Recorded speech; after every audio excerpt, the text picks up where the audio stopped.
wife wasn't always like this. She used to be happy, lively, normal. But 18 months ago, something changed. I really think today will be the day, my love. Of course it will, darling. I knew this dance by heart. We'd been doing it for years. The truth is, today was unlikely to be the day she stepped outside. It never was. My wife wasn't always like this. She used to be happy, lively, normal. But 18 months ago, something changed. We stopped going out because she couldn't leave the house. Stopped having friends over because she didn't want to see anyone. Gradually, we became isolated from everyone we knew. It's frustrating, but it's a price I'm willing to pay, for better or worse. Suddenly, the phone rang. Hello? Hey, Chris, good to hear from you.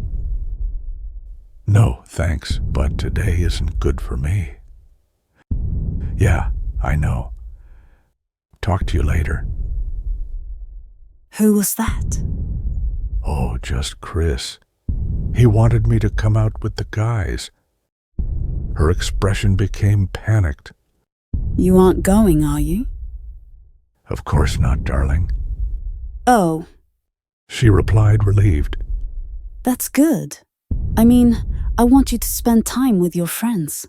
But I know, darling. I used to have lots of friends. But when things got bad with Natalie, I gradually stopped responding to their invitations. Sorry, I'm busy. I'm too tired tonight. Some other time. Chris was the only one who still asked. I guess he didn't mind the disappointment.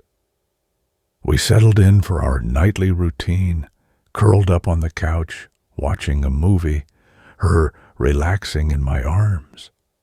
Suddenly, the doorbell rang. Natalie tensed up. who could that be? No idea, I replied. Ignore it. They'll go away. But they didn't. After 6 more rings, I answered the door to find Chris standing there. Hey, buddy, come on. We're going out. It's been too long. I'm not taking no for an answer. Sorry, man, I said. I'm not feeling up to it tonight. Are you sick? No, just feel like staying in, And it is, then. he exclaimed, and pushed past me into the apartment. He went over and plopped down in the unused chair in the living room. We sat there, watching the rest of the movie. Every once in a while he'd chime in, and I'd respond to be polite. The rest of the time, I held Natalie close as we relaxed together, whispering quietly. Chris looked over occasionally, but we tried to be discreet. When the movie ended, I got up and walked Chris to the door. As I opened it, he looked at me with concern. So, I don't know how to ask this, but who were you whispering to? Later, as I buried Chris out back, I regretted that it had come to this. He'd been a good friend. I knew he'd meant well. But I couldn't let Natalie find out what he'd said